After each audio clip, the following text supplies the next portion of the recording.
The universe, as Starfleet understood it, operated on principles.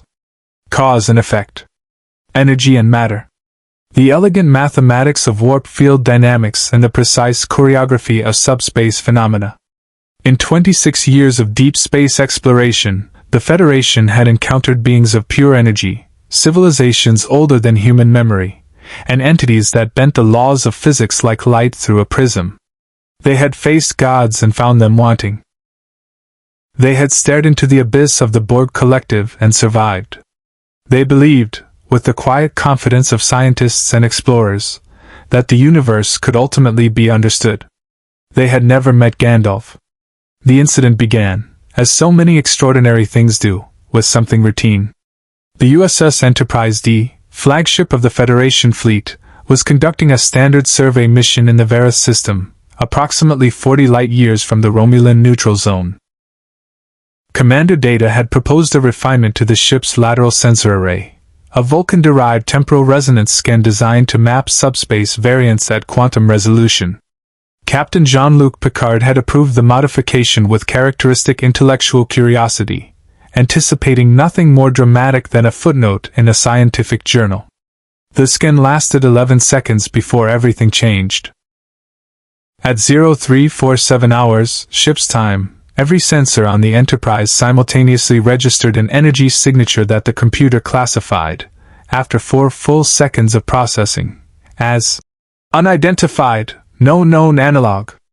The signature appeared not in space, but within the ship itself, specifically, within Transporter Room 3, where no transport had been initiated, no coordinates locked, no pattern buffer engaged. Lieutenant Commander Geordi LaForge was the first to arrive, drawn by proximity and alarm. What he found stopped him in the doorway. Standing on the transporter pad, as solid and present as the deck plating beneath his boots, was an old man. Extraordinarily old, in the way that certain mountains are old, not crumbling, but settled into themselves with a permanence that made everything around them seem temporary. He was tall, though he leaned upon a long wooden staff that bore faint scorch marks along its length. His robes were gray, travel-worn to the point of legend, and his wide-brimmed hat sat at an angle that suggested either carelessness or profound intention. His beard was long and white, cascading over his chest. His eyebrows, remarkable, extravagant things, were furrowed in what appeared to be equal parts confusion and irritation. He looked down at the transporter pad beneath his feet. He looked at the gleaming walls of the Enterprise. He looked at Geordi LaForge and his visor with an expression of genuine, unhurried curiosity. "Well," the old man said, in a voice like distant thunder finding its way through old wood. "This is not the Dimril Dale." Geordi reached for his comm badge. "LaForge to bridge. Captain, you need to come to Transporter Room 3. We have a situation." Security arrived before Picard did. Lieutenant Worf and 2 officers, hands near their phasers, positioning themselves with the practiced efficiency of Starfleet training meeting Klingon instinct. The old man observed them with the patience of someone who had watched armies arrange themselves before him on fields that no longer existed. He did not move from the pad. He did not raise his staff. He simply waited, one hand resting lightly on the wood, his gray eyes moving from face to face with an assessment that was, somehow, more thorough than any sensor sweep. When Captain Jean-Luc Picard entered, the atmosphere in the room shifted. Leadership has a quality that certain people carry without effort, a gravitational presence that reorganizes space around it. Picard possessed it. He walked to the center of the room, clasped his hands behind his back, and regarded the old man on his transporter pad with the measured calm of someone who had made first contact with 17 species and intended to make this 18. The old man regarded him back. For a moment, 2 extraordinary intelligences simply looked at each other across a gulf of reality. "I am Captain Jean-Luc Picard," Picard said, "of the USS Enterprise, representing the United Federation of Planets. You are aboard my ship. I want to assure you that you are not in danger, and that we have no hostile intentions." He paused. "Can you understand me?" The old man's eyebrows rose by a precise fraction. "Remarkably well," he said, "though I confess your ship, if that is what this is, defies immediate explanation." He stepped down from the pad with the unhurried confidence of a man descending his own front steps. Worf's hand moved fractionally toward his phaser. "I am Gandalf. And I suspect," the old man added, looking up at the ceiling with an expression that combined exasperation and wonder in equal measure, "that I have gone considerably further off the path than I intended." Picard allowed the ghost of a smile. "Considerably," he agreed. "Mr. Worf, stand down to yellow alert. Our guest will accompany me to the observation lounge." If Worf objected to the word guest, his expression did not say so. What his expression said was considerably more complicated.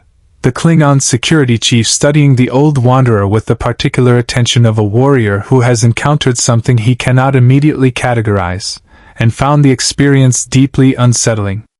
Gandalf paused at the doorway to the corridor, taking in the curved walls, the soft illumination, the distant hum of engines that moved stars.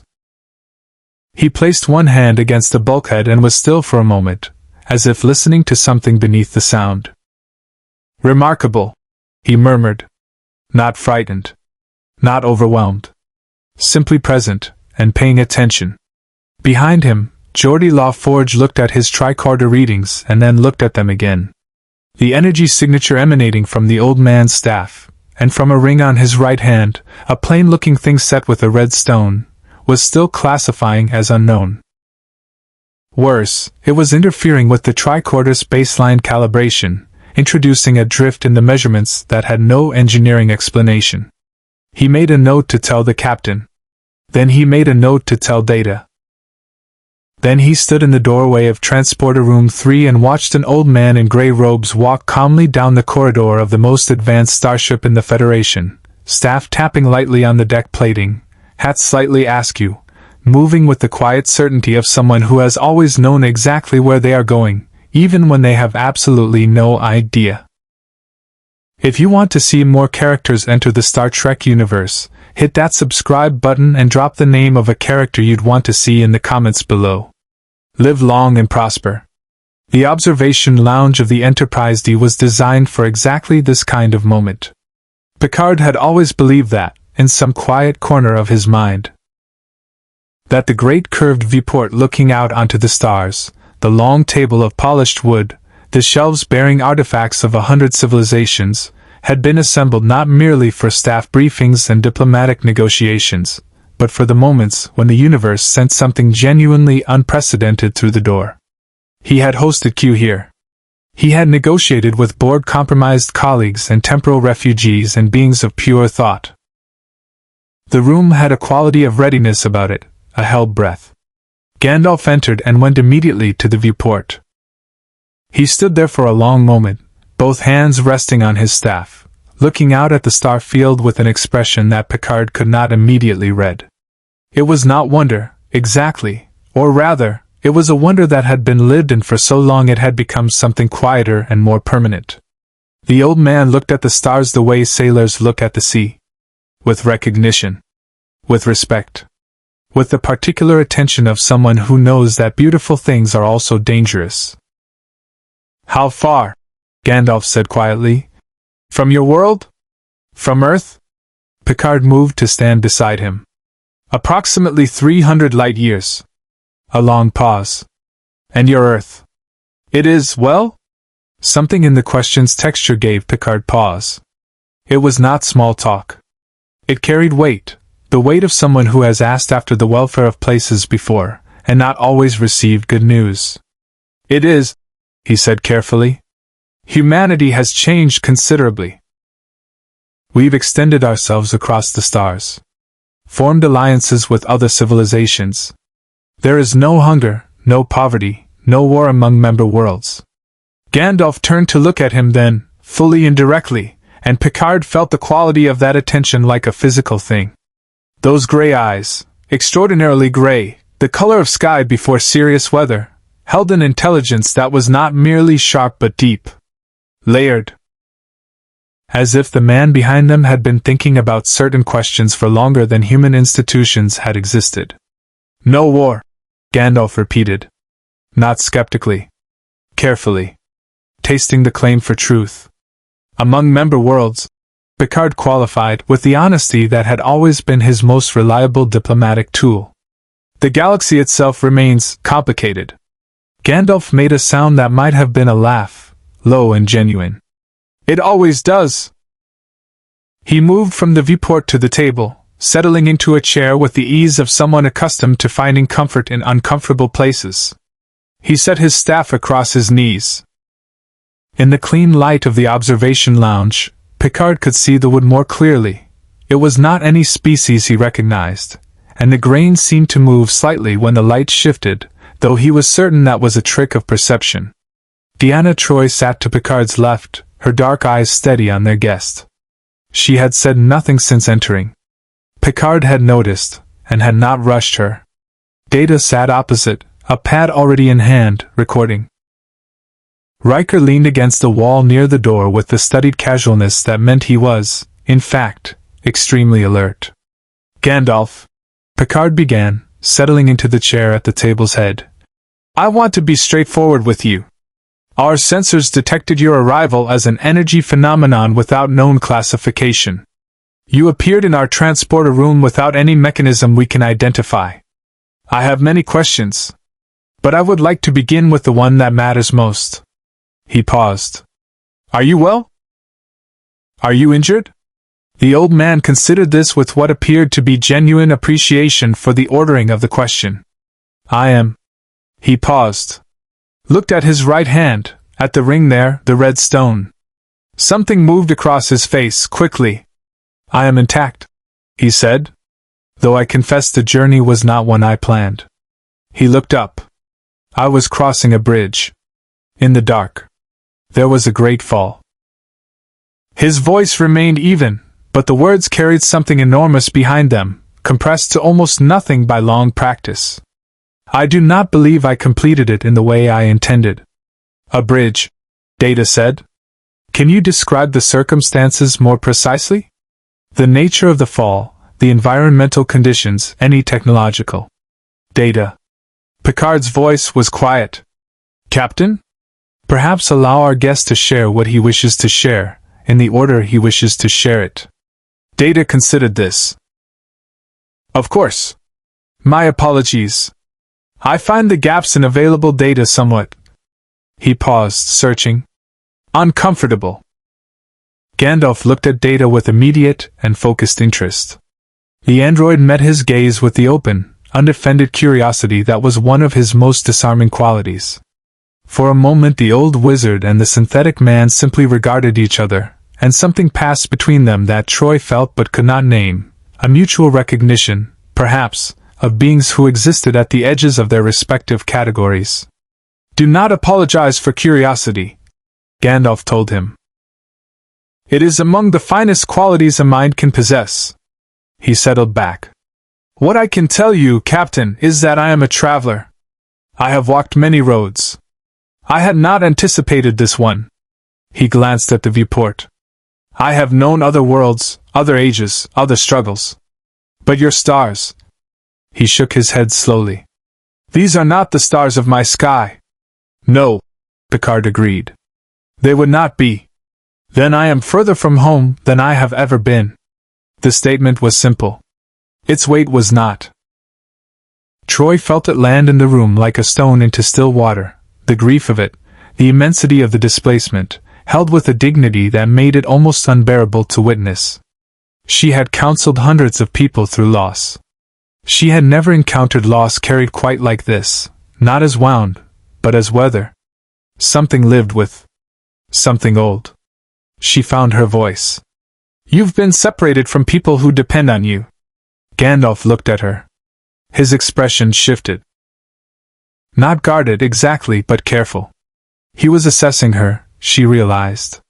Not her rank or her intentions, but her nature. The way he had looked at Data. You perceive more than words, he said. I'm an empath, she said simply. Best half human. I sense emotions. He was quiet for a moment. Then, and what do you sense now? She held his gaze. Purpose, she said. old and deep and very sure of itself. And beneath it, she hesitated. Something unfinished. Something that cannot rest. The observation lounge was very quiet. Outside the viewport, the Varus system turned in its ancient rhythms, indifferent to the extraordinary conversation taking place in the warm light above it. Gandalf looked at Deanna Troi for a long moment. Then he looked at Picard. "I begin," he said slowly, "to think this road may have been set before my feet for a reason." His gray eyes moved to the stars. "Though I have learned, over a very long life, to be suspicious of roads that seem too purposeful." Picard followed his gaze to the viewport. "In my experience," he said quietly, "the most important journeys are rarely the ones we planned." The old wizard smiled then, a real one, creasing deep into a face that had held 10,000 expressions before it. It transformed him, briefly, into something that had once been young and perhaps still remembered what that was like. "Captain Picard," he said, "I believe we may understand each other." Data worked through the night. This was not unusual. The android did not sleep, did not tire, did not experience the particular 0-200 hours despair that afflicted organic crew members who stayed too long at their consoles. What was unusual was the quality of his frustration. Data experienced something he could only classify as cognitive dissonance, a persistent, low-grade conflict between what his sensors reported and what his processing architecture insisted should be possible. He had encountered unexplained phenomena before. He had encountered beings whose nature defied immediate classification. But in every previous case, the universe had eventually yielded to sufficient data collection. Tonight the universe was being stubborn. The energy readings from Gandalf's staff, catalogued in Data's records as Object GW1, pending a more precise designation, continued to resist every analytical framework the Enterprise's computers could apply. It was not dark energy. It was not tachyon radiation. It was not any known variant of subspace phenomenon, biogenic field, or psionic emission. The computer had cycled through 412 classification attempts and returned the same result each time: unidentified, no known analog. What made this particularly remarkable was that the energy was not exotic in its behavior. It did not warp local spacetime. It did not interfere with ship systems in any aggressive or expanding way. It simply was, in a manner that the universe's physics seemed content to accommodate without explanation. The ring was more troubling. Geordi had flagged it in his initial report. The plain band on Gandalf's right hand, the red stone that caught light in ways that did not entirely correspond to the light available. Data had reviewed the visor-enhanced imagery 3 times. The stone's internal structure suggested crystalline lattice work of extraordinary complexity, but the energy it emitted was not electromagnetic in any measurable sense. It produced warmth, recordable, quantifiable warmth, without an apparent thermal source. And it pulsed, very faintly, in a rhythm that Data had eventually recognized, with the particular unease of a mind confronting an impossible coincidence, as approximately synchronous with Gandalf's heartbeat. The ring was alive, in some sense that Federation xenobiology had no category for. Data was still composing his preliminary report when the plasma conduit ruptured. It was a minor rupture by Enterprise standards, a hairline fracture in the EPS relay junction on Deck 7, caused by the residual subspace variance from the earlier temporal resonance scan. Under normal circumstances, it would have been contained within seconds by the automatic damping systems, logged as a minor engineering event, and repaired by Beta shift without drama. These were not normal circumstances. Gandalf had been given quarters on Deck 7. The rupture sent a ton of superheated plasma through the corridor at 0312 hours, precisely as the old wizard was making his way, apparently sleeplessly, apparently by preference, toward the large porthole at the corridor's end, where he had been standing at intervals throughout the night, looking at stars he did not recognize. The automatic alert sounded. Emergency force fields began to cycle up. And between the rupture point and Gandalf, with a speed that no human reflex could have managed, the ring on his right hand blazed. Not glowed. Blazed. A light that was red and gold and something beyond both. A light that the corridor's illumination systems registered as a power surge of approximately 4.7 terajoules before every sensor in the immediate vicinity simultaneously failed. The plasma stopped. Not dispersed, not redirected, not absorbed by a force field. Stopped. As if the universe had been politely but firmly informed that this particular event was not going to proceed as intended.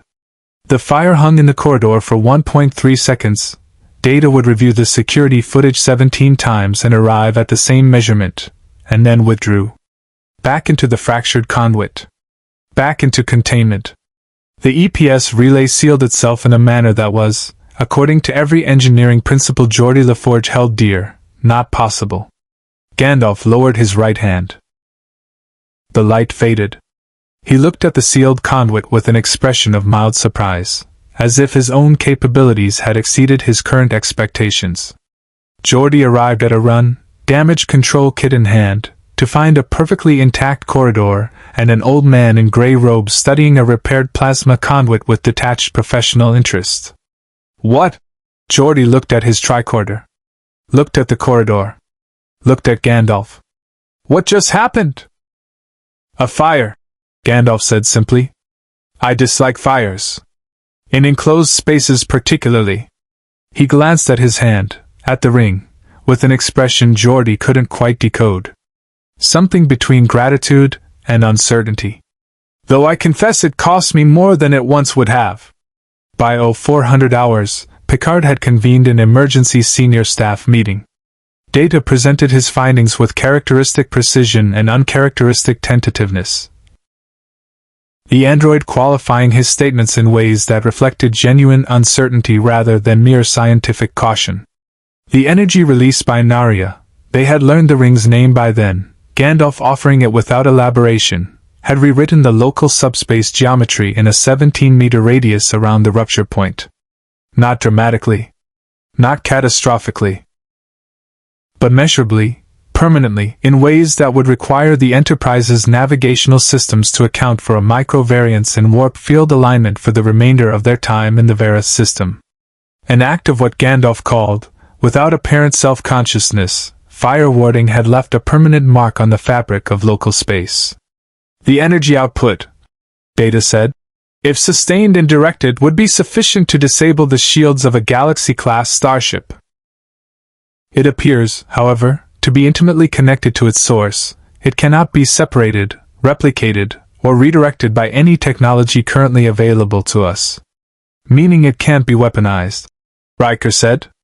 Not by us, Worf said from the end of the table. His voice carried a weight that drew every eye.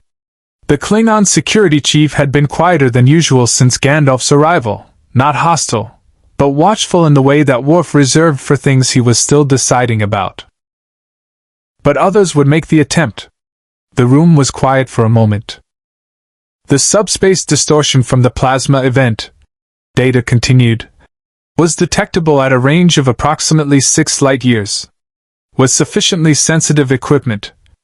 Someone would have seen it, Picard said. Yes, Captain. Picard stood at the viewport, his back to the room, looking at the neutral zone's general direction with the expression of a man doing mathematics he doesn't enjoy. 40 light-years was comfortable distance under normal circumstances. Under current circumstances. With an unclassified energy source aboard his ship producing terajoule-scale phenomena visible across 6 light-years of subspace, 40 light-years felt considerably less comfortable.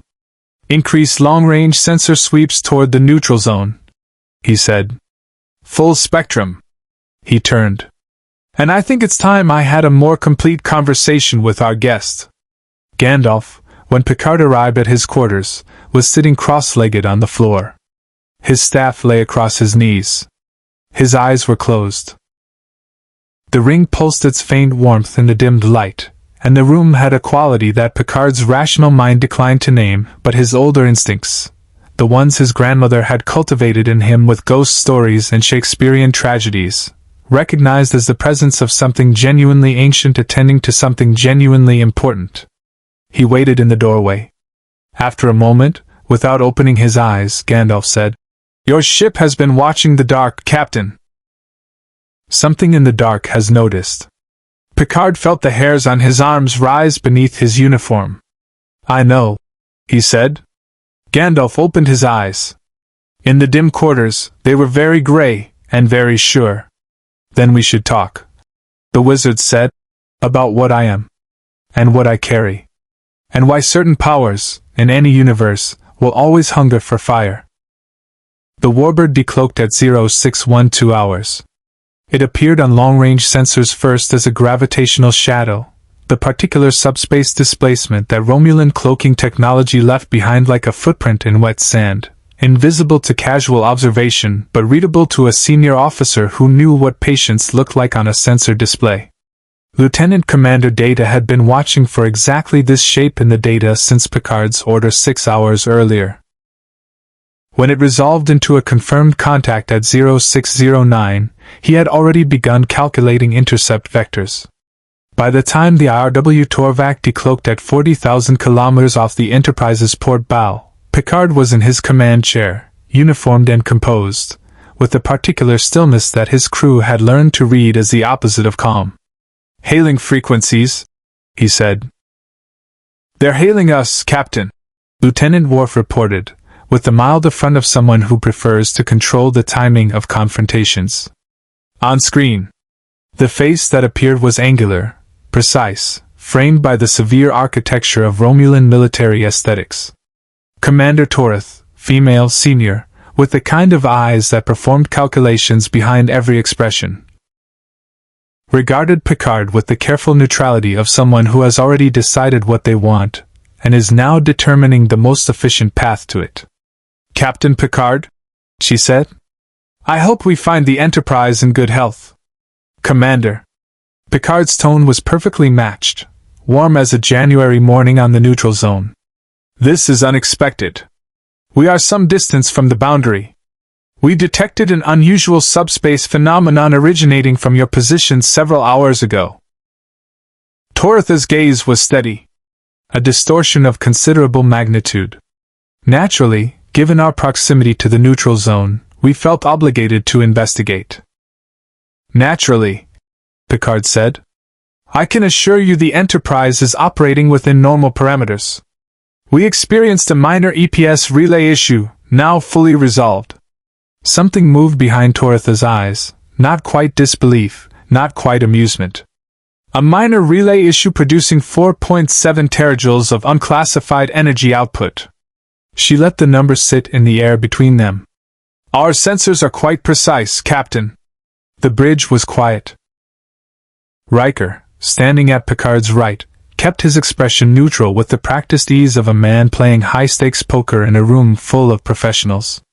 "Commander Torith," Picard said, "is there something specific I can help you with this morning?"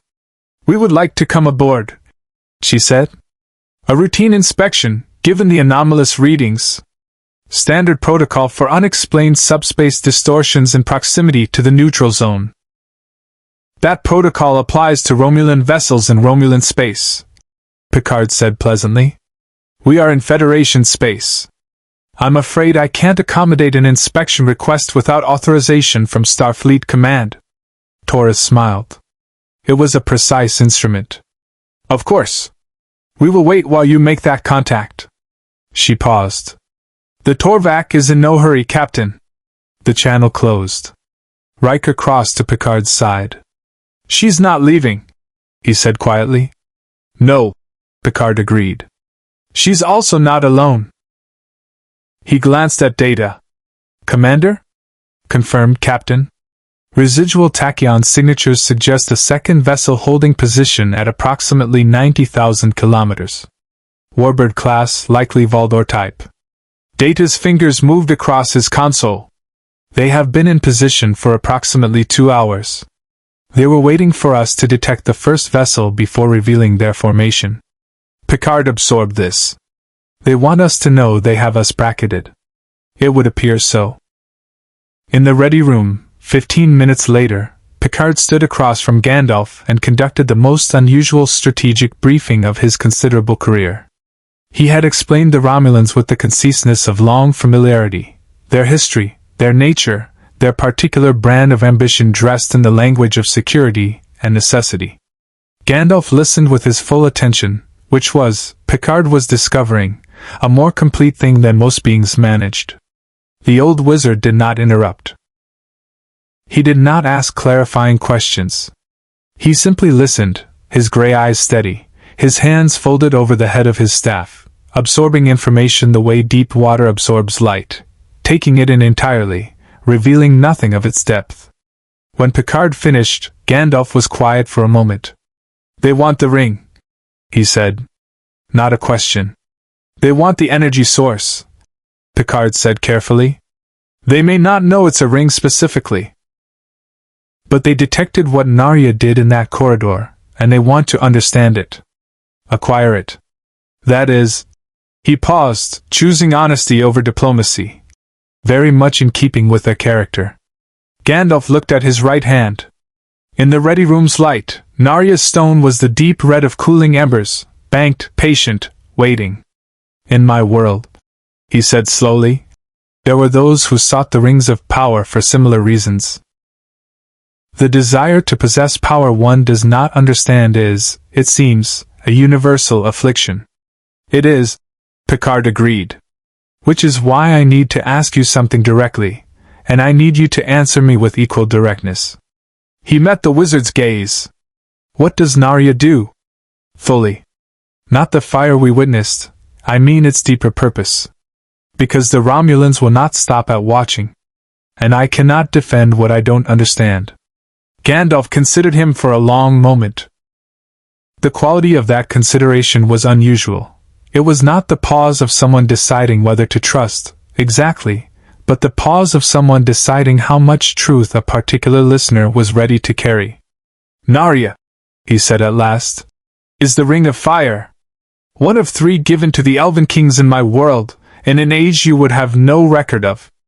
His voice was careful, precise. "Its purpose is not destruction. It is inspiration. The kindling of courage in hearts that are failing. The warming of hope when cold has nearly won." He paused. "It kept secret, always. Its power is gentle, as such things go. But it is not small." Picard was quiet, processing. "And in this universe? Without the metaphysical framework of your world to support it?" "It still burns," Gandalf said. "But less certainly. And it costs more." He looked at the ring again. "I am not at my full strength here, Captain. The crossing took something from me. What I did in that corridor. I could not do it again tonight without consequence." The Ready Room hummed around them, the ship's heartbeat steady and reliable beneath the conversation. "Then we are both operating with limited resources," Picard said. Gandalf met his eyes. "The best strategies," he said, "are generally built on exactly that foundation." Outside, 40,000 kilometers off the port bow, the Torvak held its position with the infinite patience of a predator that has already decided the outcome, and is simply waiting for the prey to exhaust itself. On its bridge, Commander Torith reviewed the sensor logs of the plasma event for the 14th time, watching for 7 terajoules bloom and vanish in the corridor of a Federation starship, and began composing a message to the Tal Shiar that she was very careful not to send through any channel the Enterprise might intercept. She did not know what the old man carried. She knew she wanted it. That, in her experience, was always enough to begin. Deanna Troi had not slept well. This was not, in itself, unusual. An empath serving aboard a starship in a tense tactical situation absorbed the emotional weather of 432 crew members the way a shoreline absorbs the sea, constantly, involuntarily, with no reliable mechanism for choosing which waves to receive. She had learned, over years of practice, to manage this. To build interior structures that filtered and contained. To sleep through the ambient anxiety of a ship at yellow alert the way a lighthouse keeper sleeps through wind. What she could not sleep through was Gandalf. It was not intrusive. That was the remarkable thing. Most powerful emotional presences pushed, they radiated outward, filling available space the way heat fills a room, demanding acknowledgement. what Troy felt from Gandalf was almost the opposite. It was a depth rather than a broadcast. A gravitational quality. Lying in her quarters on Deck 8, 3 decks below where the old wizard kept his vigil at the corridor porthole, she felt him the way you feel a very deep lake when you are swimming in it, not by what it pushes against you, but by what it contains beneath you, fathoms down, enormous and dark and cold and somehow, fundamentally, not hostile. She gave up on sleep at 0500 and went to find him. He was, as Data's overnight logs had noted at regular intervals, at the porthole. The stars of the Varus system moved slowly past as the Enterprise maintained its holding pattern, and Gandalf stood with both hands on his staff, watching them with an expression that Troy, arriving quietly at the corridor's end, took a moment to read before announcing herself. What she saw surprised her. She had expected grief, the displacement grief she had sensed in the observation lounge, that enormous quiet sorrow of being further from home than any road had a right to take you. It was still there. But it was not the dominant note. What she saw on Gandalf's face, in this unobserved moment, was something closer to concentration. The expression of a mind working on a problem that has no immediate solution but must be worked on regardless, not from hope of quick resolution, but from the simple inability to leave it alone. He was thinking about Middle-earth. About something unfinished there. Something that pulled at him across whatever impossible distance separated this universe from his own. "You should have stayed in bed, counselor," he said without turning. Troy smiled despite herself and came to stand beside him. "Occupational hazard," she said. "Empaths don't get much privacy from strong emotional signatures. I am sorry if I disturbed you." "You didn't disturb me," she said. "You interested me." She looked at the stars alongside him. "You're thinking about someone. Someone specific." A pause. "Several someones." "A fellowship," she said, and didn't know why she chose that word, but felt it land correctly. Gandalf turned to look at her then. In the corridor's night-mode lighting, his face was all shadow and silver, the deep lines of it catching the dim glow from the porthole. "You are perceptive beyond your stated ability," he said. "You don't only sense emotion. You understand it." "I try to," she said. "It's the understanding that takes the work." He looked back at the stars. "There are people in my world who depend on me," he said. "Who do not know where I am, or whether I will return. Who are walking into darkness without." He stopped. Something moved through his emotional signature, swift and sharp, that Troy felt as a physical sensation in her sternum. Not panic. Something more controlled than panic and more painful. The grief of someone who has accepted that catastrophic things may happen while they are absent and has not, despite long practice, fully made peace with that acceptance. "You feel responsible for them," Troy said quietly. "I am responsible for them. There's a difference," she said, "between responsibility and the belief that only you can prevent harm." He looked at her sharply. Not offended, assessed. The gray eyes working, as they always seemed to be working, at something beneath the surface of conversation. "You sound," he said slowly, "like someone who has given that speech before." "Many times," she said. "To people who needed to hear it." "And did they believe you?" "Some of them." She paused. "Eventually." Gandalf made the low sound that she was learning to recognize as his version of a laugh, compressed, private, genuine. He looked back at the stars. "In my experience," he said, "the hardest counsel to accept is the counsel that relieves us of our self-appointed burdens. We carry them so long they begin to feel like identity." "Yes," Troy said. "Exactly that." They stood in companionable quiet for a moment. The Enterprise hummed around them. Somewhere in the distance, at 40,000 kilometers, the Torvak held its patient vigil, and the emotional signature of 432 crew members ebbed and flowed in Troy's awareness like familiar tide. "May I ask you something?" she said. "You may ask," he said, which she recognized as not quite the same thing. "When you contained the plasma fire, when Narya responded, You said it cost more than it once would have. She chose her next words carefully. Are you diminishing? Is the crossing taking something from you progressively, or was the cost specific to that event? The question was clinical. She'd meant it to be. But she felt the answer in him before he spoke, a ripple of something honest and slightly unguarded, the emotional equivalent of a door opening a crack. Both, he said. And neither. He looked at his right hand. I have died once already, he said, in a tone so matter-of-fact that it took Troy a full second to process the content of the sentence. In my world. In the dark, on a bridge, fighting something very old and very terrible. I was sent back, changed, renewed, given more than I had before.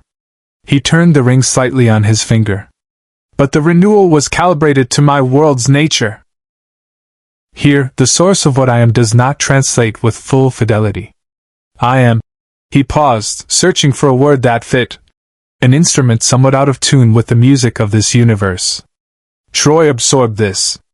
But you're stabilizing? Not deteriorating? I believe so.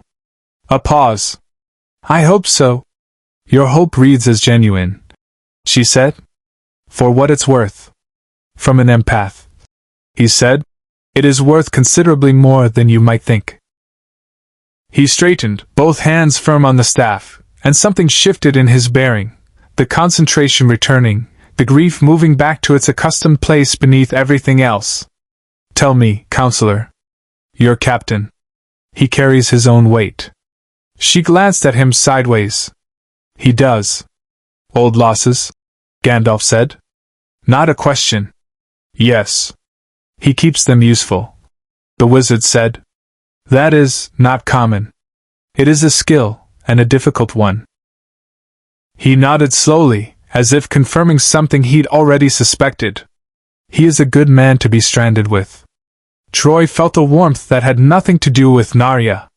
He is, she agreed. Her comm badge chimed.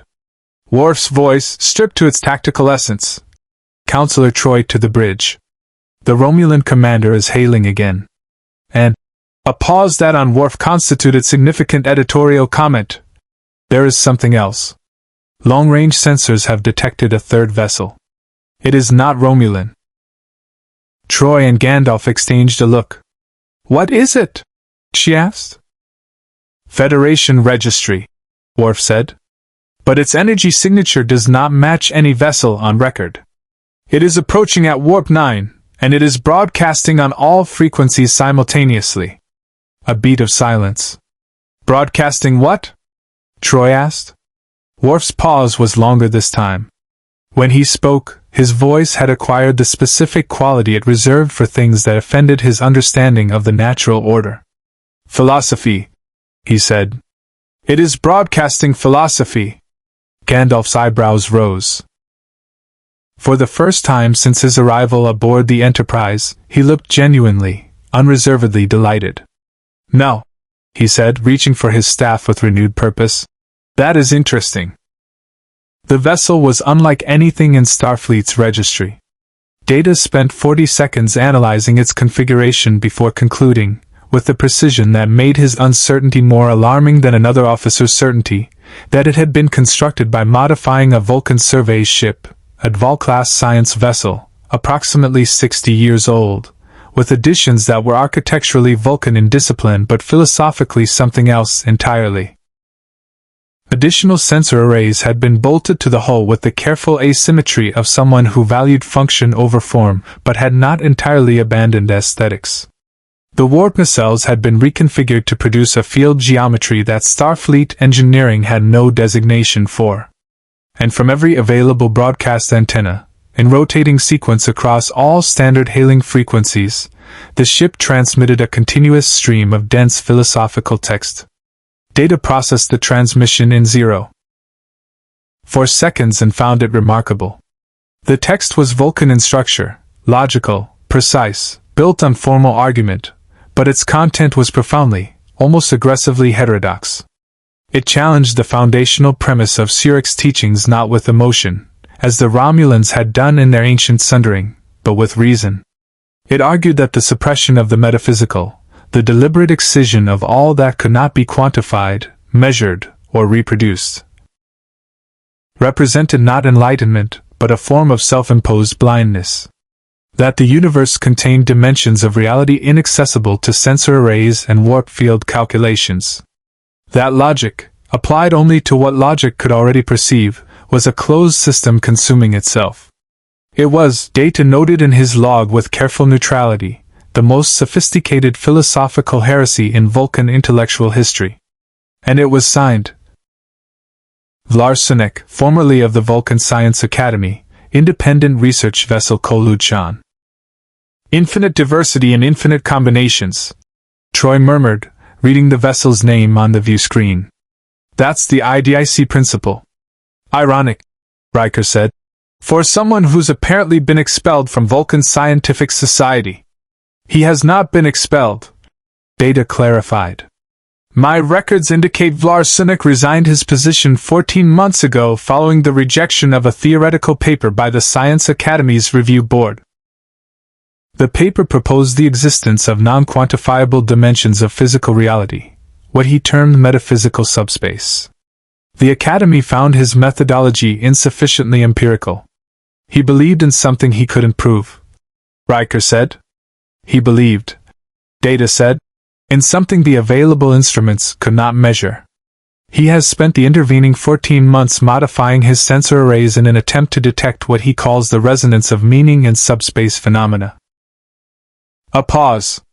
His work was considered by most colleagues to be fascinating, Gandalf said from the back of the bridge.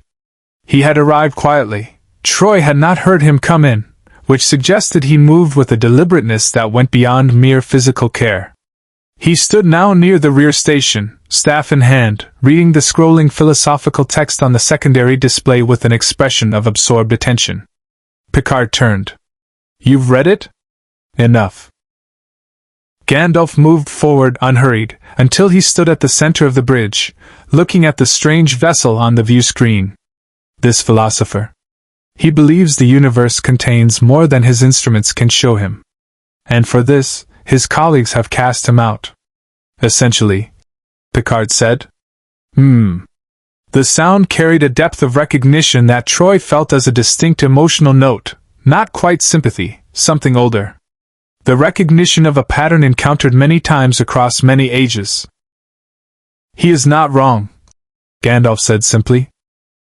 The bridge absorbed this statement in its various ways. Worf's expression remained fixed.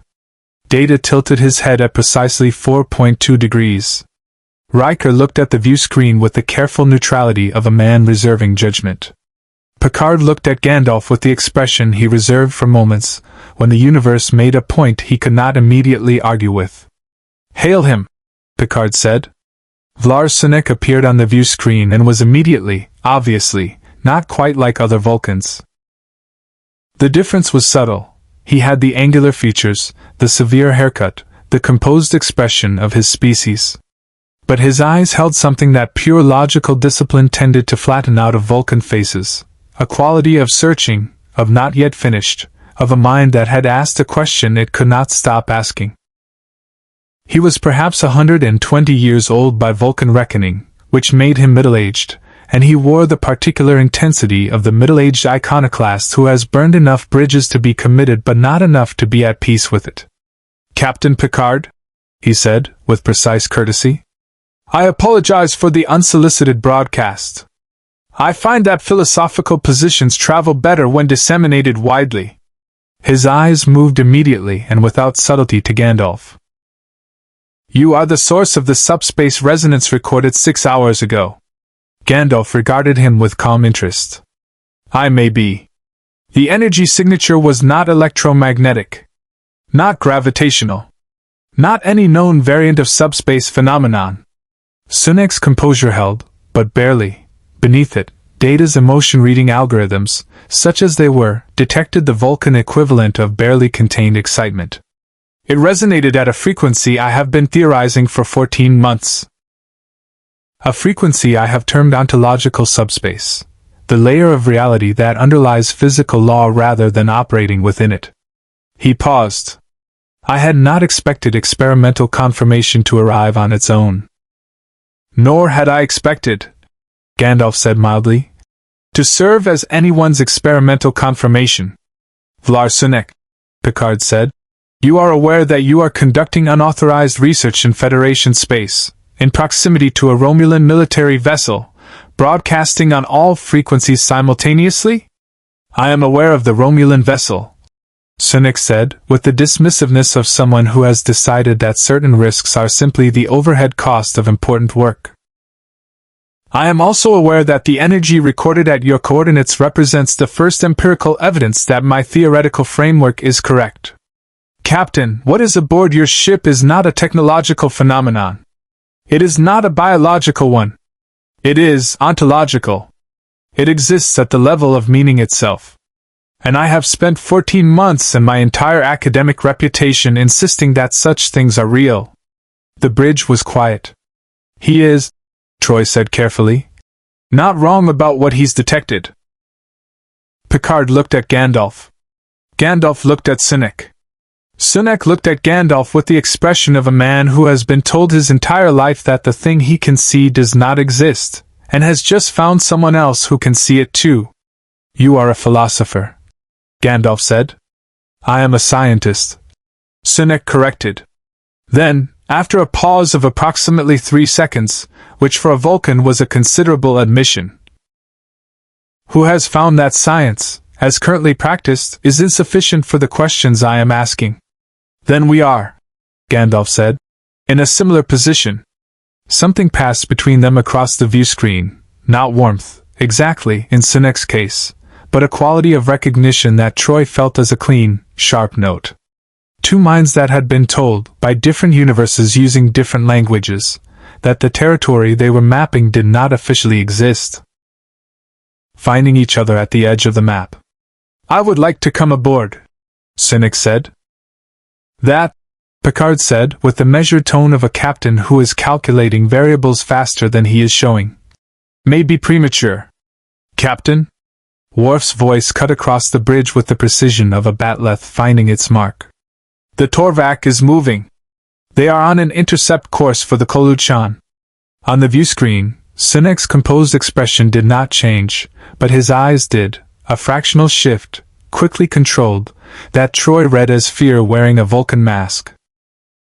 It appears, Gandalf said quietly, to no one in particular, that the Romulans have also been listening to the philosophy. Picard was already moving toward his command chair. Battle stations.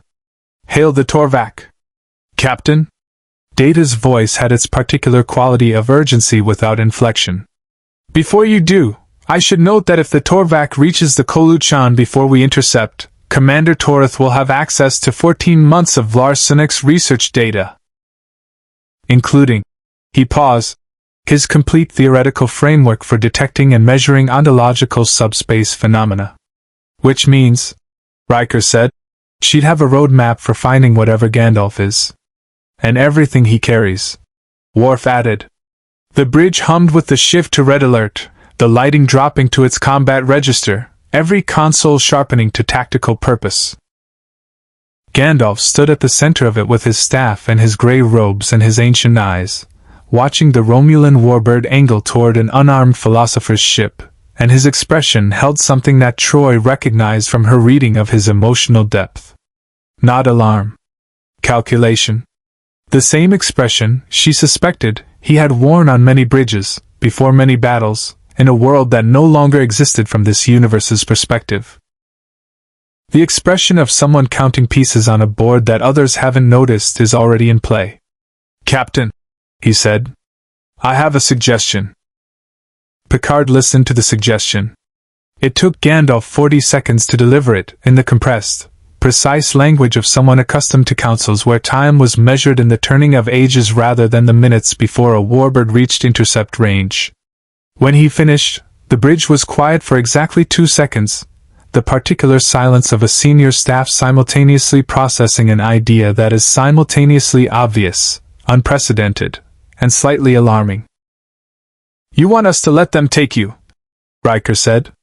I want you to be unable to prevent them from taking me, Gandalf corrected, with the careful distinction of someone for whom the difference between those two sentences is not semantic but moral.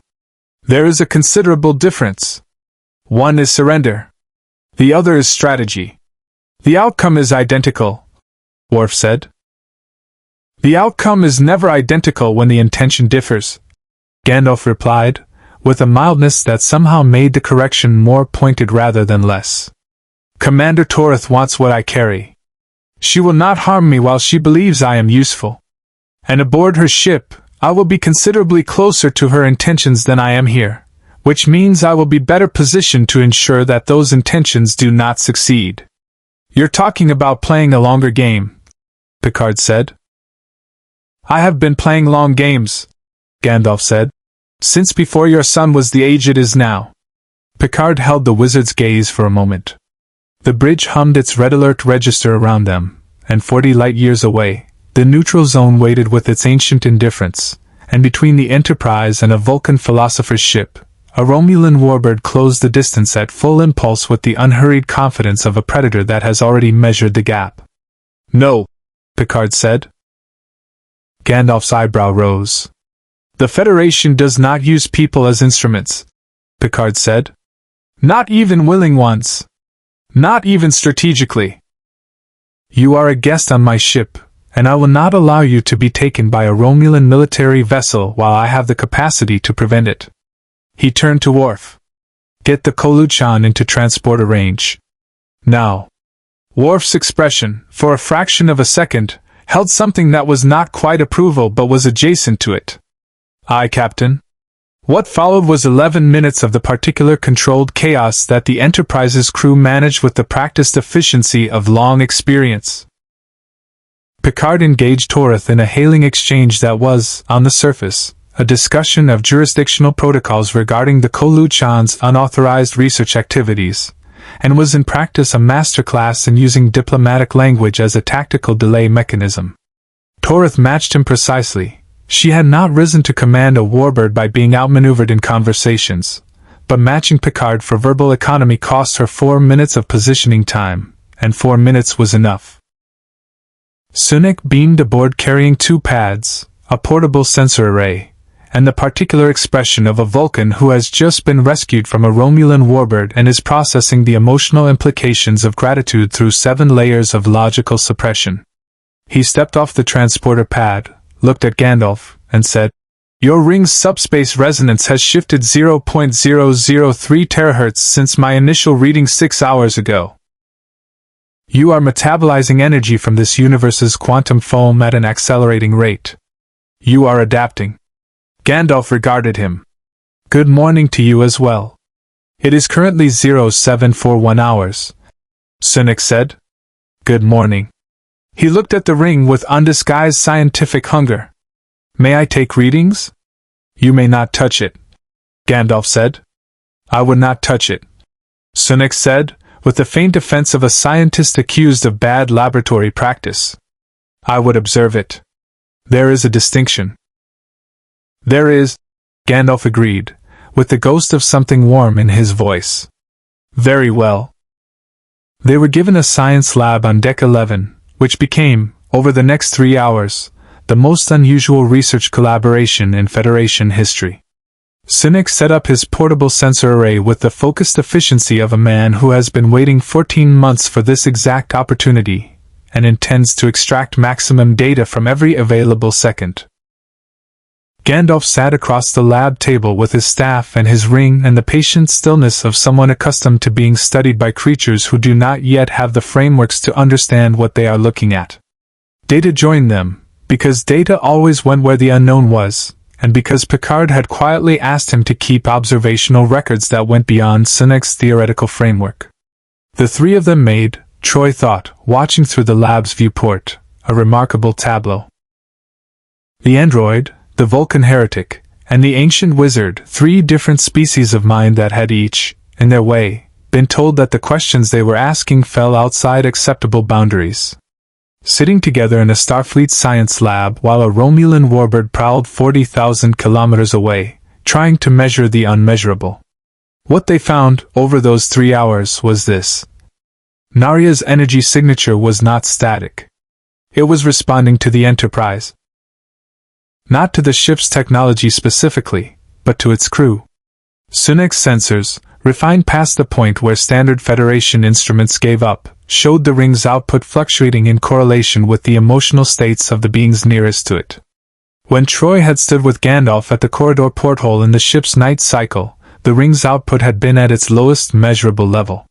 When Gandalf had contained the plasma fire, it had spiked to its maximum. And in the hours between, in the observation lounge, on the bridge, in the science lab, it had maintained a steady, moderate output that correlated, Sunek noted with barely suppressed astonishment, with the aggregate emotional state of the crew. It was responding to hope. Not generating it, not manufacturing it, responding to it. Amplifying what was already present. The ring was not a weapon or a power source in any conventional sense. It was, as Gandalf had said, a kindler. And in a ship of 432 people doing the difficult, dangerous, meaningful work of exploration and diplomacy and peaceful coexistence, it had found more to work with than it perhaps expected. Extraordinary, Sunek said, reviewing the data for the third time with the focused intensity of a man rewriting 14 months of theoretical framework in real time.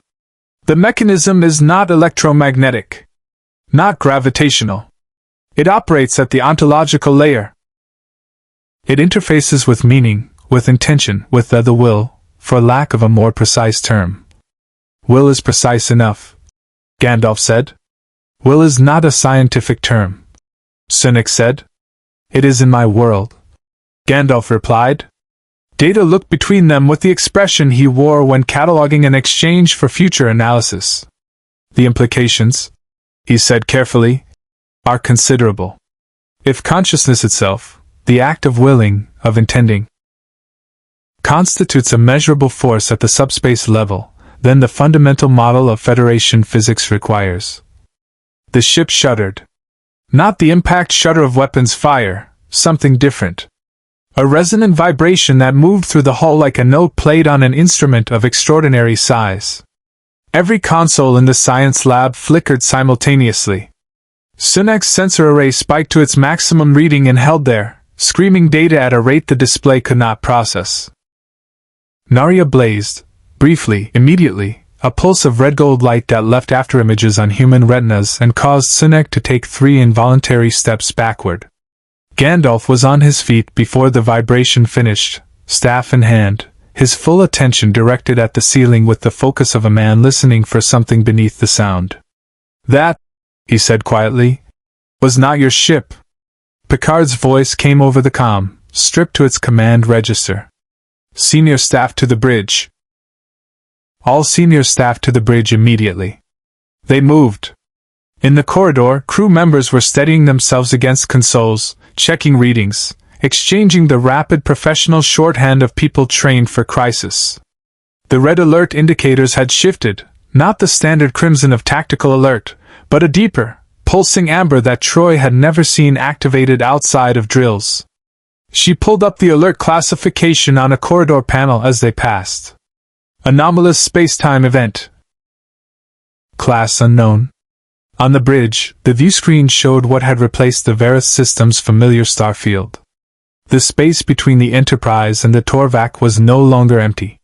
Something was there, vast and luminous and entirely without physical substance, occupying the space between the ships the way weather occupies a valley, completely, indifferently, as if the vessels were simply details in a larger landscape. It had no defined edge.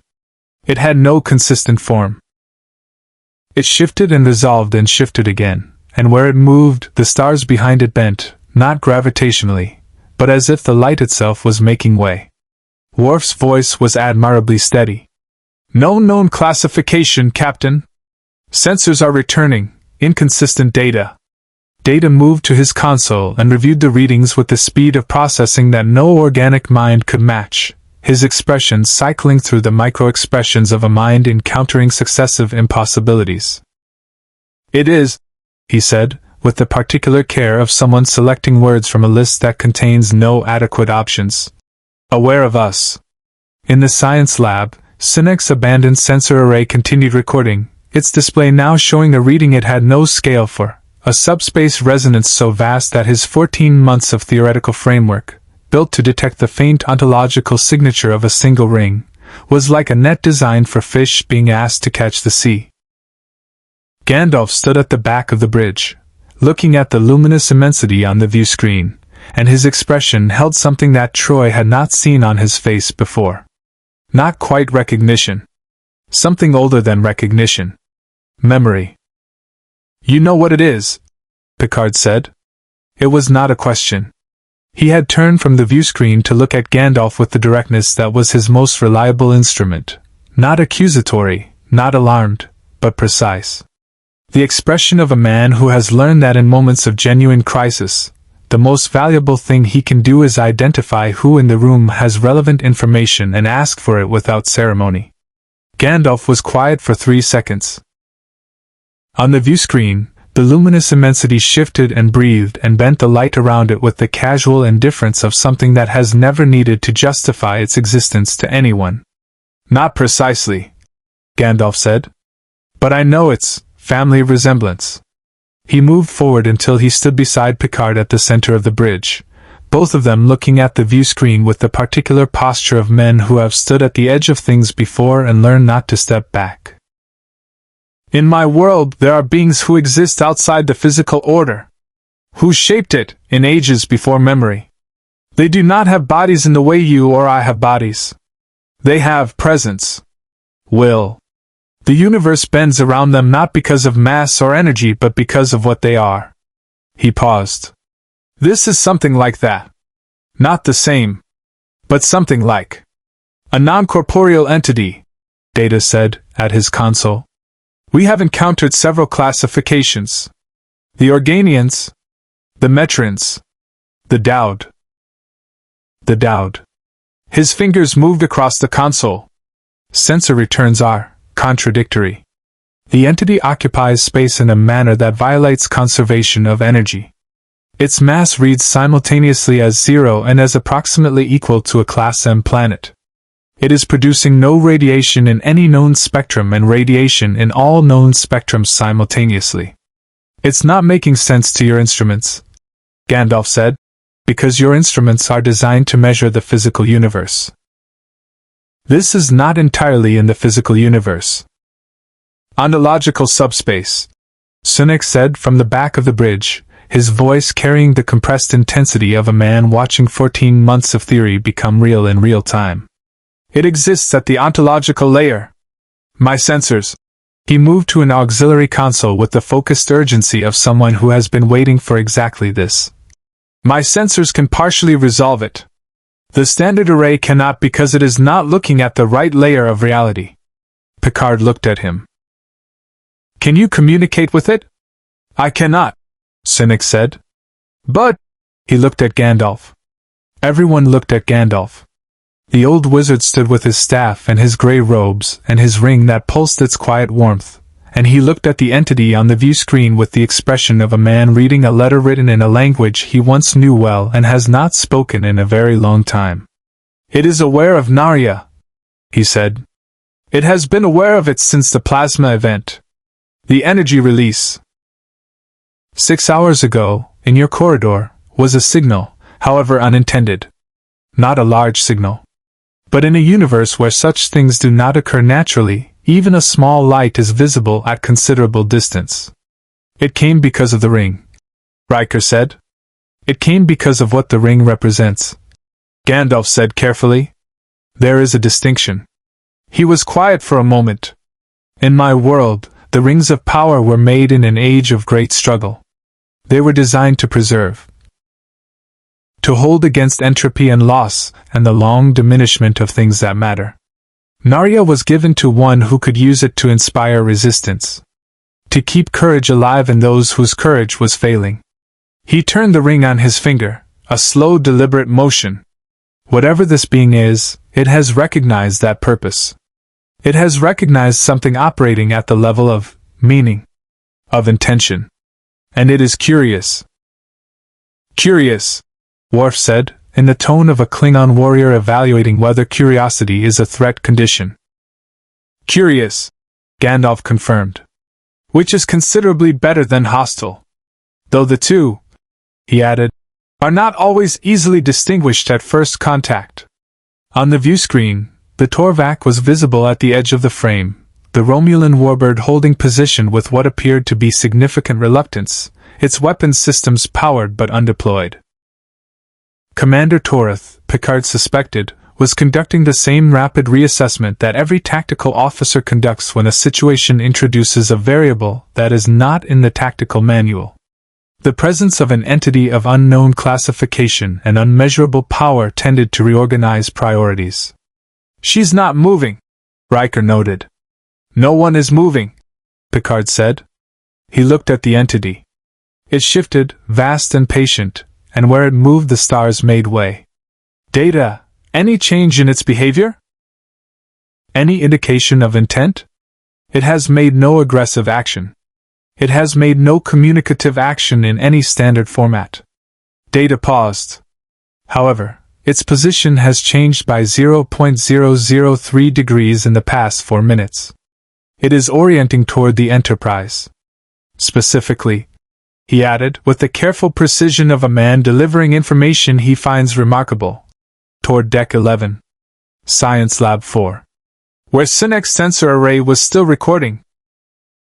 When Narya had blazed its pulse of red-gold light 40 minutes ago. "It's coming closer," Troy said. She had been quiet since reaching the bridge, managing the extraordinary sensory input of the entity's presence with the focused effort of someone maintaining structural integrity under pressure. It was not emotional in the way organic beings were emotional. There was no fear, no anger, no grief in its presence. But there was something. A quality she had no existing vocabulary for. The closest she could come was the feeling of standing in a very old forest and becoming aware, gradually, that the forest is aware of you. Not malevolently. Not benevolently. Simply, aware. Attending. Curious, as Gandalf had said, in the way that things which have existed since before curiosity was named are curious. "What does it feel like?" Riker asked her quietly. "Like being read," she said. Carefully. Gandalf nodded once, as if she had confirmed something. "Then we should give it something worth reading." He looked at Picard. "With your permission, Captain." Picard met his gaze. "What are you proposing?" "To speak to it," Gandalf said. "Not in language. In what I am. In what Narya is. It has come because it detected something operating at the level of meaning. I propose to answer it at that level." He paused. "I cannot guarantee the outcome. I can tell you that refusing to answer, when something ancient and aware asks a question, is rarely the wiser choice." Picard was quiet for 4 seconds. The entity shifted on the view screen. The Torvac held its position. The Enterprise hummed its 432-person heartbeat around them, and Narya pulsed its warmth at the edge of sensor resolution, and in the science lab on Deck 11, Synec's sensor array recorded data that would rewrite Federation physics if anyone ever fully understood it. "Do it," Picard said. Gandalf closed his eyes. What happened next lasted approximately 90 seconds and was recorded in full by every sensor the Enterprise possessed, none of which could adequately describe it afterward.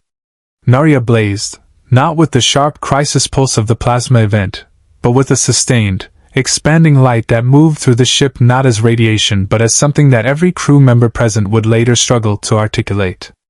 Troy felt it as a vast, warm, purposeful attention directed outward. Data registered it as a simultaneous fluctuation in the emotional states of all organic crew within sensor range, a collective spike in what his algorithms classified as hope and courage and the particular human quality of being willing to continue. Worf felt it as the memory of every battle he had ever fought for something worth fighting for, arriving all at once and unexpectedly in his chest. Picard felt it as the libraries of his childhood, and the stars above La Bar, and every moment he had ever stood on a bridge in chosen exploration over fear. On the view screen, the entity responded. It contracted.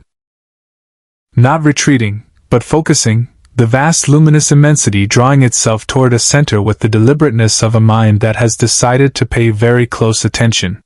And from its center, in a spectrum that no Federation instrument had a name for, but that Synec's modified array partially resolved as a frequency he would spend the rest of his career studying. It produced something. Not language. Not energy in any conventional sense. Recognition. It knows what he is, Troy whispered. What is he? Riker asked. Troy kept her eyes on the view screen, on the entity that had come across whatever impossible distance lay between its existence and theirs, drawn by the light of a ring made in an age before this universe remembered. Something, she said carefully, that this universe didn't know it was missing. Gandalf opened his eyes. His expression was calm and tired, and something else, something that Troy recognized, with a start, as relief. The specific relief of someone who has been alone with something very large for a very long time and has just, unexpectedly, been understood. It will not harm us, he said. His voice was steady but quieter than usual. The sustained use of Narya had cost him something. His color was lower, his posture fractionally less certain. It is a guardian of sorts, of this universe's deeper order. It detected an intrusion at the ontological layer and came to assess whether it was a threat. And its conclusion? Picard asked. Gandalf looked at the ring on his hand. Its light was gentle now, banked to its resting pulse. That some fires, he said, belong wherever they find themselves burning. And then, from behind them, with the particular timing of someone who has been waiting for exactly the right moment of maximum dramatic impact, a new voice said, "How utterly, insufferably touching!" Every head on the bridge turned. Sitting in Counselor Troy's chair, one leg crossed over the other, wearing the expression of a being whose relationship with patience is purely theoretical, was Q. Q looked exactly as he always looked, immaculate, amused, and faintly disappointed by everything in his immediate vicinity.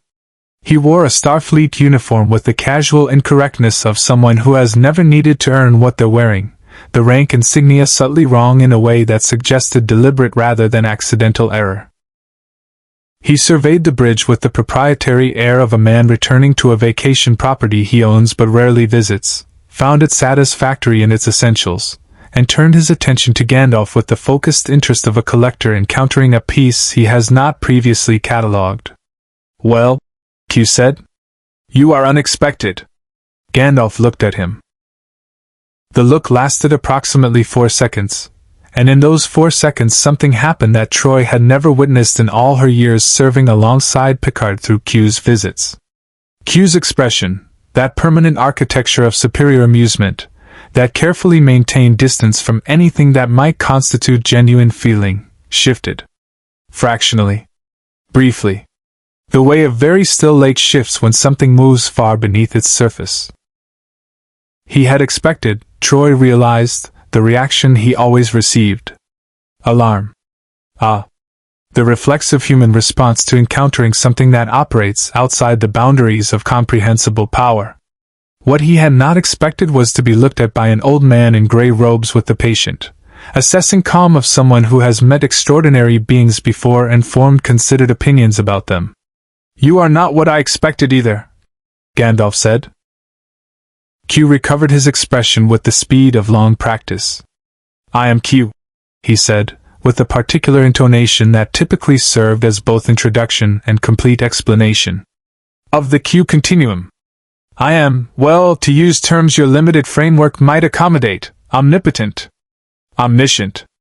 Essentially eternal." He paused.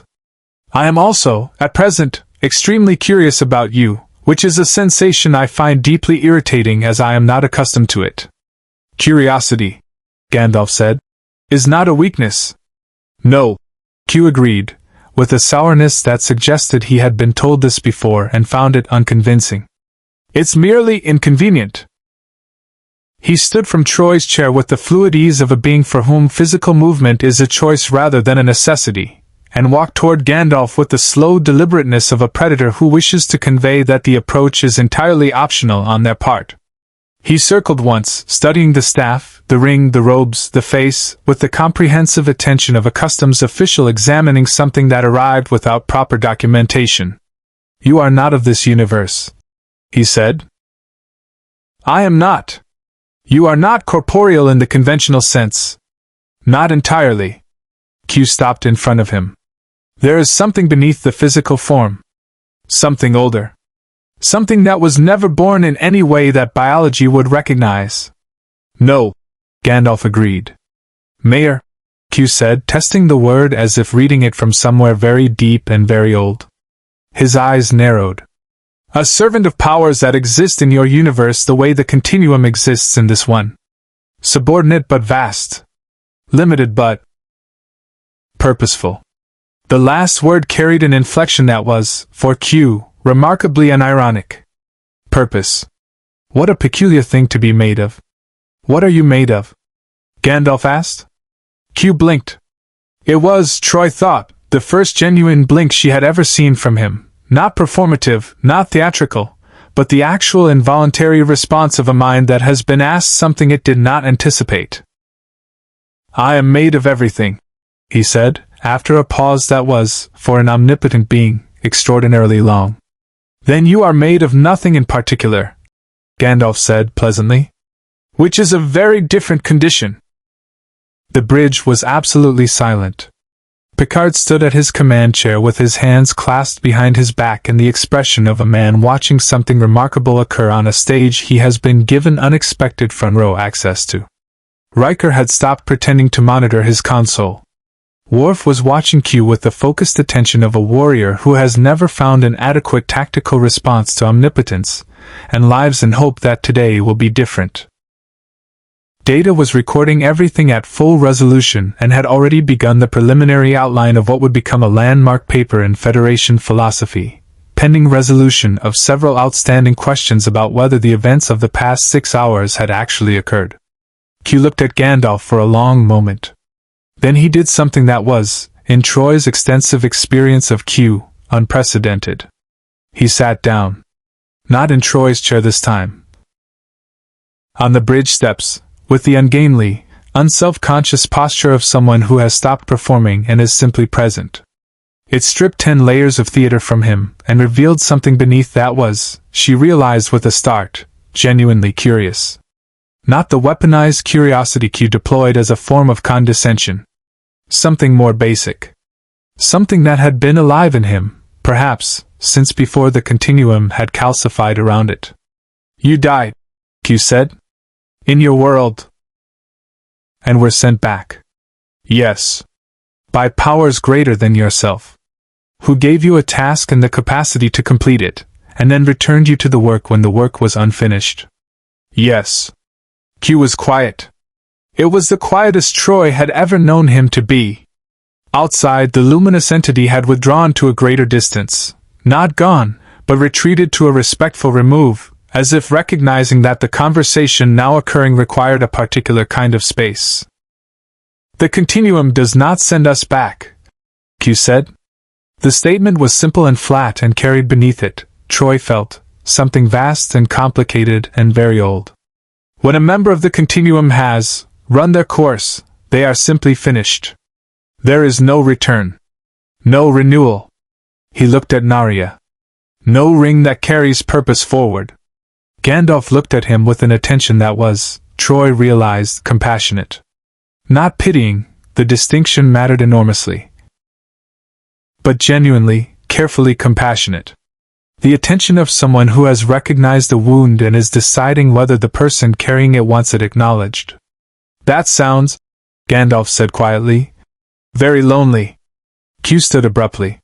The theatrical mask reassembled itself with impressive speed, the amusement and superiority slotting back into place like armor being buckled on. Yes, well, he said in his customary tone. One manages. He turned to Picard with the air of someone changing the subject through sheer force of personality. Jean-Luc, your ship has become extraordinarily interesting this week. More interesting than usual, which is already saying something. High praise, Picard said, with carefully measured dryness. Don't let it go to your head. Q looked at the view screen, at the distant luminous presence of the entity, at the Torvac still holding its uncertain position beyond it. Your Romulan friend is about to make a decision, he said. She has been watching this entire exchange on her sensors, and she has reached the conclusion that the window for tactical acquisition is closing and that she must act before whatever is happening here resolves in a way that eliminates her options. She's going to move, Riker said. Imminently, Q confirmed. She is, I will admit, quite good. For a Romulan. For any corporeal being. He glanced at Gandalf. She wants the ring. She has spent the past several hours designing a boarding scenario that accounts for Federation defensive protocols, a displaced extra-dimensional entity, and an unclassified non-corporeal life form. She has not accounted for me, because she doesn't know I'm here. And she has not accounted. He paused, with the timing of someone who has been performing for millennia. For what happens when the ring's bearer decides to stop being careful? All eyes went to Gandalf. The old wizard stood with his staff and his ring and his grey robes, and he looked at the view screen where the Torvak was beginning, slowly, the first increment of an attack vector, and his expression was no longer the patient assessment of a traveler finding his bearings. It was the expression of Gandalf the Grey on the bridge of Khazad-dûm. Of someone who has found the line, and planted his feet, and decided. Captain, he said. I believe I told you, some hours ago, that I had a suggestion.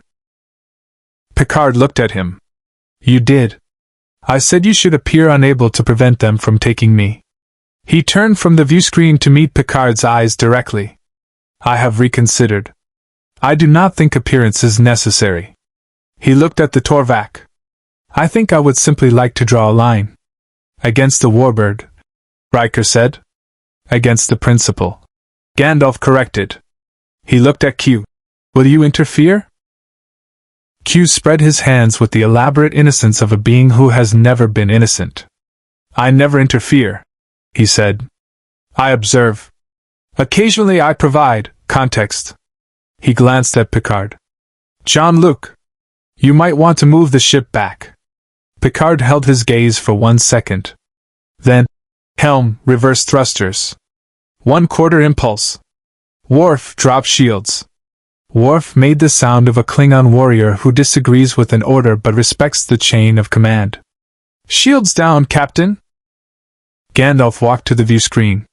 Not to a console, not to a tactical station, to the viewscreen itself, as if the screen were a window and the gesture of standing before it were the gesture of standing on a shore. He raised his staff. Narya blazed. Not the contained pulse of the plasma event. Not the sustained warmth of the entity communion.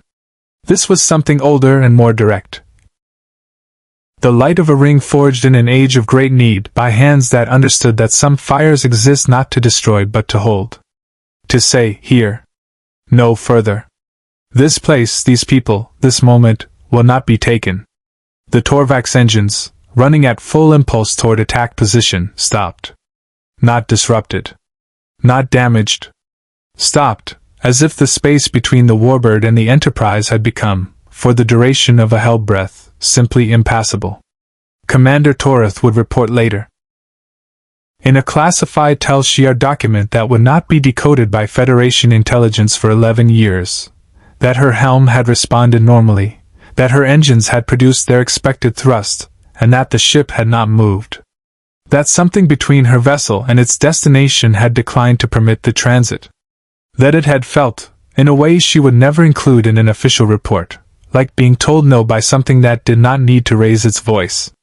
The light held for 7 seconds.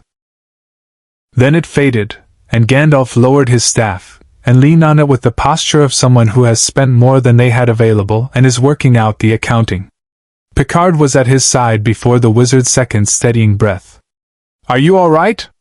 I have been better, Gandalf said, with the honesty of someone too tired for performance. I have also been considerably worse. He looked at the view screen. The Torvak was withdrawing. Not fleeing, Torith was too disciplined for flight, but repositioning with the deliberate care of a commander reassessing her situation from first principles.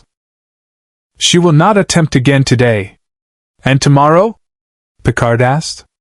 Gandalf looked at him with grey eyes that held, beneath their exhaustion, the specific quality of someone who has played long games before and knows that today's resolution is rarely the last move.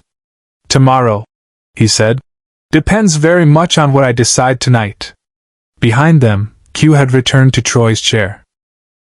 He was looking at his own hands with an expression that no one on the bridge had seen on his face before, and that Troy, glancing at him, could only describe as the expression of someone who has just been shown a door they did not know existed and is not yet sure whether they want to open it. The subspace rift opened at 0200 hours. It announced itself not with drama but with the quiet insistence of something that operates according to its own schedule regardless of the preferences of those affected by it. A gravitational variance in the Varith system's outer boundary, a resonance in Sinek's sensor array that woke him from meditation with the particular urgency of a mind that has been waiting for a specific signal and recognizes it immediately. He was on the bridge in 4 minutes, which for a Vulcan in the grip of scientific necessity was the equivalent of running. The rift was small.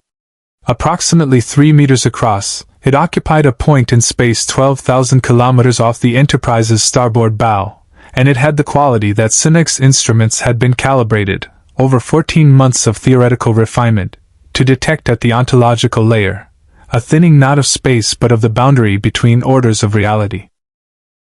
Between universes that shared certain deep structural properties but had diverged, at some foundational level, in the nature of what they permitted to exist. It was, in the precise technical language that Sinek would eventually use in the paper that restored his standing at the Vulcan Science Academy and founded an entirely new field of cosmological research, a passage between worlds where meaning was differently organized. In plain language, it was the way home. Picard convened senior staff at 0230. They gathered in the observation lounge with the particular quality of attention that comes from knowing that a conversation has a fixed end point, and that end point is approaching. Gandalf sat at the table's far end, staff across his knees, and looked at each of them in turn with the unhurried care of someone making a record that will outlast the moment. "How long will it remain open?" Picard asked. Sinek studied his pad. "My model suggests between 14 and 22 hours. The variance in the estimate reflects insufficient data regarding the rift's underlying mechanism." He paused. "It is being held open. Actively maintained from the other side." The table absorbed this. "Someone is waiting for you," Troy said. Gandalf looked at his hands. "Something," he said. "The powers that sent me back. That renewed me after the bridge in the dark. They know where I am. They have known, I suspect, since the moment of the crossing." He was quiet for a moment. "This is their answer. Not an accident. A door. Held open," Riker said. "Which means it can be closed." "Yes," Gandalf said. "If I do not pass through it within the window, it will close. The next opening, if there is one, would require resources I suspect neither my world nor this one can easily spare." "Then you have 22 hours at most," Picard said. "Yes." The observation lounge was quiet in the way that it got quiet when the conversation had arrived at what it had always been building toward, and everyone present knew it, and no one was quite ready to say the last things yet. Data spoke first. "I have been considering," he said, with the particular care he brought to statements that began in logic and arrived somewhere else, "the question of what your presence here has meant. From a purely empirical standpoint." He looked at Gandalf directly. "You have provided evidence for the existence of ontological subspace phenomena, which will require fundamental revision of Federation cosmological models. You have demonstrated that consciousness and intention operate as physical forces at the subspace level, which has implications for our understanding of psionic abilities, non-corporeal life forms, and the nature of the Q continuum. You have established first contact with an unclassified non-corporeal entity that appears to serve a guardian function for this universe's deeper order." He paused. "And you have caused Q to sit on the floor and ask questions he has apparently never asked before." Gandalf's eyebrows rose. "That last one may be the most consequential." "I believe so too," Data said. Q returned to the bridge 3 times during the night cycle, He did not speak. He sat in various locations and appeared to be thinking, which is not, in my experience, Q's typical mode of engagement. Picard had noticed. He had said nothing, watching Q occupy corners of the bridge with the unfamiliar posture of a being working through something it has been avoiding for a very long time. Omnipotence, Picard reflected, was not immunity to the questions that mattered most. It was, if anything, a particularly elaborate way of not having to answer them. And cynic, Troy said, looking at the Vulcan across the table. What does this mean for you? Sunek considered the question with the thoroughness it deserved. My theoretical framework has been experimentally confirmed in ways that exceed my most optimistic projections, he said. The data collected over the past 18 hours represents approximately 40 years of conventional research, compressed. I have sufficient evidence to resubmit my paper to the Science Academy with empirical support that will be difficult to dismiss. He paused, and something moved in his composed face that was not quite a smile but was in the neighborhood. I also have sufficient evidence to propose 3 new fields of inquiry that the Academy has no existing framework to evaluate. This will cause them considerable difficulty. Good, Gandalf said, with a warmth that suggested he had spent considerable time in his long life watching institutions be caused difficulty by true things they had previously refused to see. The conversation moved through the remaining hours of the night with the quality of firelight, warm, unhurried, full of things said and unsaid in equal measure. Picard talked about exploration and what it cost, about the loneliness of command and the particular weight of carrying responsibility for others through darkness. Gandalf listened with his full attention and said, at the end, that of all the things he was bringing back to Middle-earth, the discovery that leadership's fundamental loneliness was a universal condition rather than a personal failing might be among the most unexpectedly useful. Troy and Gandalf sat together at the viewport for an hour before dawn, speaking quietly about grief and purpose and the difficult art of remaining present to both. She told him about crew members she had lost, about the particular helplessness of an empath watching pain she cannot remove. He told her about a world diminishing, about beauty passing from it slowly, inevitably, in ways that his best efforts could delay but not prevent. They did not resolve anything. They simply witnessed each other's accounting of things that could not be fixed, which was, Troy reflected, sometimes the most honest form of comfort available. Worf came to the observation lounge at 0600, alone, and stood in the doorway until Gandalf looked up. The Klingon entered without being invited and sat across the table with the posture of a warrior who has come to say something he has not entirely decided how to say. You held the line, Worf said finally. Against the warbird. Without weapons. Without armor. He paused. With a ring and a piece of wood. And whatever remains of what I am, Gandalf said. Worf nodded slowly. In the Klingon tradition, he said, there is a word, tajvaj. It does not translate precisely. It means the courage of someone who knows the cost and does not retreat from the accounting. He met Gandalf's eyes directly, as one warrior addresses another.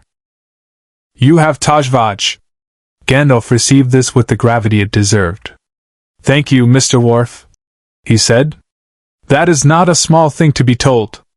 No, Worf agreed. It is not. Q appeared at 1400 hours, without announcement, as Q invariably did. He materialized in the observation lounge where Gandalf sat alone, looking at the rift, now visible through the viewport as a faint luminous distortion, a place where the stars blurred at their edges as if seen through old glass. They sat in silence for nearly 10 minutes. Q, in Troy's chair again, looking at the rift with an expression that had shed most of its usual performance, and was left with something more difficult and more genuine beneath. In your world, Q said without preamble, the powers that govern, they gave you purpose. A specific task. A reason for the form you wear. Yes, Gandalf said. And when the task is complete? Gandalf looked at the rift. I do not know with certainty, he said. I believe, I hope, that there is something beyond the task. A homecoming of sorts. A return to what I was before the form was taken on. He paused. Though I have learned to hold such hopes loosely. The road shows you what it shows you.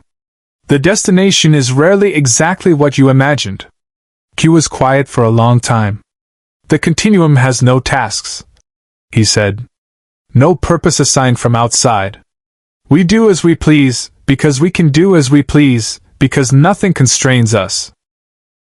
The words had a quality Troy would have recognized immediately, the quality of a statement that has been used as a philosophy for so long the speaker has only just heard how it sounds. I have spent an eternity free of purpose, Q said, and found it. He stopped. Yes? Gandalf said gently. Q looked at him with eyes that were, for once, entirely unguarded. Insufficient, he said. The word cost him something. The bridge of Khazad-dûm was not Q's to cross, but there were other bridges, in other darknesses, and even omnipotence eventually runs out of ways to avoid them. Gandalf looked at him with the compassion that was not pity. Then perhaps, he said, that is where your road begins. At 1847 hours, Gandalf stood in Transporter Room 3 and prepared to leave. The senior staff had assembled without being summoned, which was the truest measure of what the past 36 hours had meant. They stood in the configuration that groups of people adopt when they are saying goodbye to someone who will not return. Not quite a line, not quite a circle, but a gathering of presence that expresses, without requiring words, that the person being bid farewell is being marked as significant. Sunak stood slightly apart, holding a pad containing the complete data record of Gandalf's visit, compressed and encrypted. He had spent 6 hours the previous night preparing it. He offered it now without ceremony. For the record, Sunak said. I cannot take it with me, Gandalf said. The crossing is personal. Only what is already part of me will pass through. Sunak nodded once, slowly, and lowered the pad. Then I will keep it, he said, and ensure it is used carefully. I can ask no more than that, Gandalf said. He moved along the assembled crew. A word for Data, who received it with the particular stillness of a being storing something for permanent keeping. A look for Worf, who stood straighter in response. A hand briefly on Troy's arm, and between them the wordless acknowledgement of everything said in the small hours by a viewport when the stars were unfamiliar and the grief was honest. At Picard, he stopped. The two men looked at each other across the transporter room. The starship captain and the ancient wizard, two people who had recognized in each other, from almost the first moment, a familiar weight carried in a familiar way. You will have more dark passages ahead, Gandalf said. As will you, Picard replied. Yes.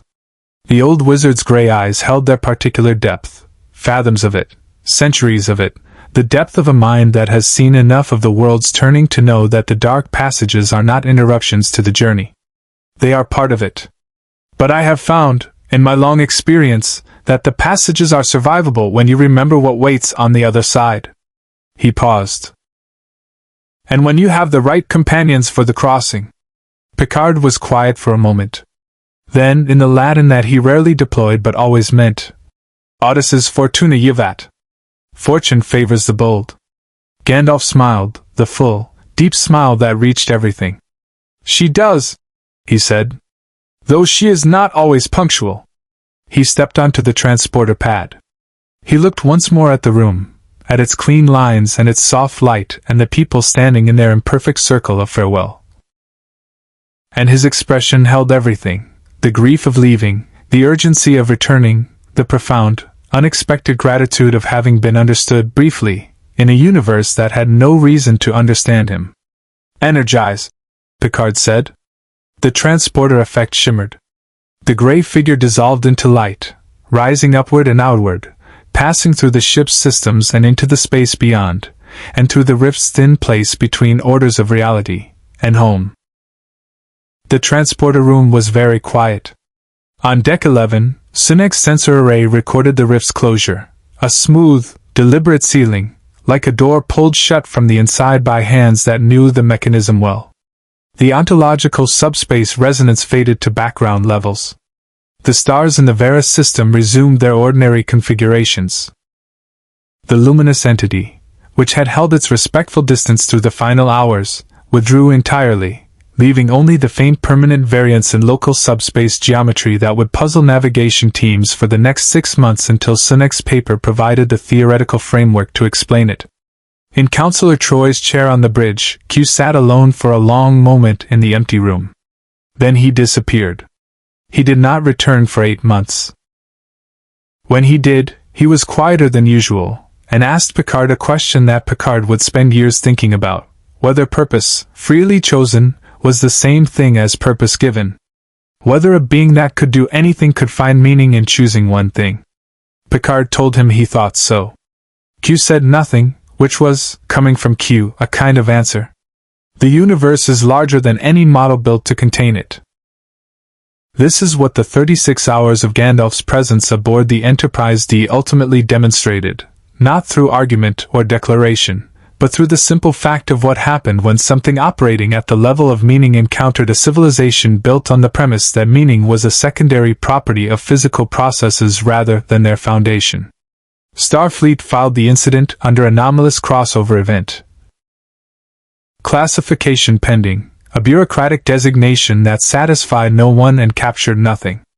Sunek's eventual paper, Ontological Subspace and the Physics of Intention, would take 12 years to achieve mainstream acceptance in Federation scientific circles, and another 20 before its implications were fully integrated into the standard cosmological model.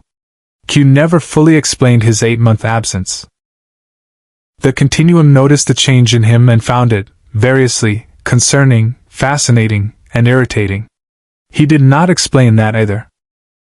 Commander Tora submitted her report to the Tal Shiar with 3 paragraphs redacted, the paragraphs describing the moment when Naria's light had made her ship unable to advance. She kept those paragraphs for herself. She read them, occasionally, on long patrols near the neutral zone, when the dark between the stars felt particularly complete. And somewhere, in a universe governed by different physics and older purposes, a gray pilgrim returned to an unfinished road, carrying in whatever a mayor carries instead of memory the knowledge that the darkness between worlds was populated with more light than anyone, in any universe, had yet fully mapped. The road goes ever on. And the stars, in the end, are never quite as lonely as they look. Live long and prosper. Hit the subscribe button for more interesting stories. Thank you for watching.